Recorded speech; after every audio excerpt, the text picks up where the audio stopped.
Okay class, अब हम देखते हैं इंसर्शन सॉर्ट के कोड की तरफ। ठीक है, फॉर का लूप हमने ले लिया, वाइल का लूप हमने ले लिया। इसमें अब हम फॉर के लूप में सबसे हमारी जो हमने एग्जांपल एरे देखी थी वो हमारी एग्जांपल एरे कुछ इस तरह से थी। ठीक है, सॉर्ट होने से पहले, ये 6 है, सॉर्ट होने से पहले हमारी एग्जांपल एरे कुछ है ये थी। अच्छा, सबसे पहले हमने फॉर का लूप देखा। फॉर का लूप हमारा क्या है, i equals to 1, i is less than n, मतलब n हमारे पास 6 था, n हमारे पास 6 था। 6 एलिमेंट्स है 1 2 3 4 5 6, तो 6 से लेस देन चलेगा, means i plus plus iterations कितनी होंगी, 5 आइट्रेशंस होंगी। ठीक है, फॉर के लूप के अंदर हम क्या कह रहे हैं, सबसे पहले हम कंपैरिजन के लिए काम कर रहे हैं, कंपैरिजन करा रहे थे हम। तो हमने एक टेम्प वेरिएबल ले लिया, टेम्प वेरिएबल के अंदर हमने क्या सेव करा दिया, area of I.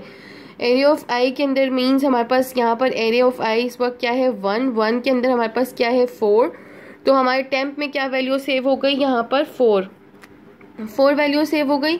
j equals to i minus 1, मतलब j के अंदर क्या हमारे पास सेव हो गया 0। ठीक है, i minus 1, 1 minus 0 is equal to 0 ना। तो अब हम वाइल के लूप के अंदर जाते हैं। वाइल के लूप के अंदर हमारे पास देखें आप, and operator, logical and operator के साथ हमने कंडीशंस दी हैं, मींस कि दोनों कंडीशन अगर ट्रू होंगी तो वो इस लूप के अंदर आएगा, अदरवाइज वो इस लूप में नहीं आएगा। ठीक है, तो अब हमने क्या करना है, हमने सबसे पहले फर्स्ट कंडीशन को देखना है। फर्स्ट कंडीशन हमारे पास क्या है, j is greater than equal to 0, yes j is greater than equal to 0। And अब हमारे पास यहाँ पर 0 है ना j, तो j is greater than equal to 0। And हमारे पास क्या आ गया, area of j, means area of j पे हमारे पास क्या है क्लास, यहाँ पे आप देख सकते हैं 5, एरिया ऑफ j पे हमारे पास 5 है।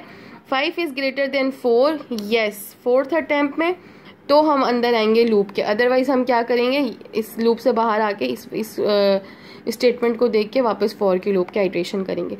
अच्छा, अब हमारे पास लेकिन ये कंडीशन ट्रू हो गई तो हम लूप के अंदर आ रहे हैं। 5 is greater then 4, yes 5 is greater then 4, तो अब हम आ गए ए जे प्लस 1 इक्वल्स टू ए जे। क्या करें हम, ग्रेटर वैल्यू को इस वाली स्टेटमेंट से हम क्या करें, जो हमारी ग्रेटर वैल्यू थी उसको हम शिफ्ट करवा रहे हैं राइट की तरफ, यानी कि इस स्टेटमेंट को रन करने के बाद हमारी एरे कुछ इस तरह से हो जाएगी क्लास। अगर आप देखें तो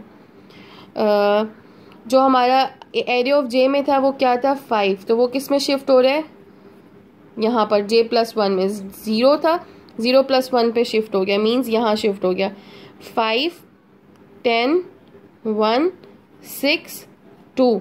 बाकी का एरिया हमारा बिल्कुल सेम वैसे ही रहा है, लेकिन यहाँ पर हमारे पास एम्प्टी स्पेस आ गई। ठीक है, बाकी का हमारा एरिया बिल्कुल सेम वैसे ही रहा है, आप देख सकते हैं सही।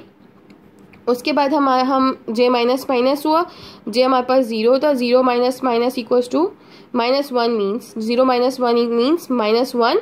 तो अब वापस ऊपर गए, j is greater than equals to 0, no, तो हम इस लूप से बाहर आ गए।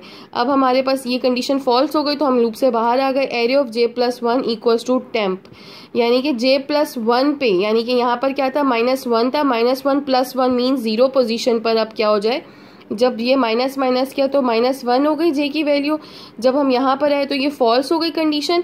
अब यहाँ पर हम आए तो -1 प्लस 1 इक्वल्स टू क्या हो गई 0 हो गई पोजीशन। अब एरिया ऑफ j प्लस 1, और उसमें हमारे पास क्या चला जाए, टेम्प चला जाए। टेम्प में हमारे पास क्या सेफ था 4, तो हमारे पास यहाँ पर क्या आ जाए, मींस इस एम्प्टी स्पेस पर अब हमने क्या शिफ्ट करा दिया 4, तो अब हमारी एरे कुछ इस तरह से हो गई। इसी तरह से क्लास हमारी हाइड्रेशंस चलती रहेंगी और ये हमारा इंसर्शन सॉर्ट वर्क करता है। ठीक है, आप लोग इस वीडियो को गौर से देखें, आपको इंशाल्लाह ताला ये कोडिंग का टर्म समझ में आ जाएंगे, दोनों लूप्स की वर्किंग समझ में आ जाएगी। नहीं समझ में आती दूसरी दफ़ा देखें, दूसरी दफ़ा नहीं आती तो तीसरी दफ़ा, और फिर भी नहीं आती तो फिर मुझसे व्हाट्सएप ग्रुप पे पूछ लीजिएगा।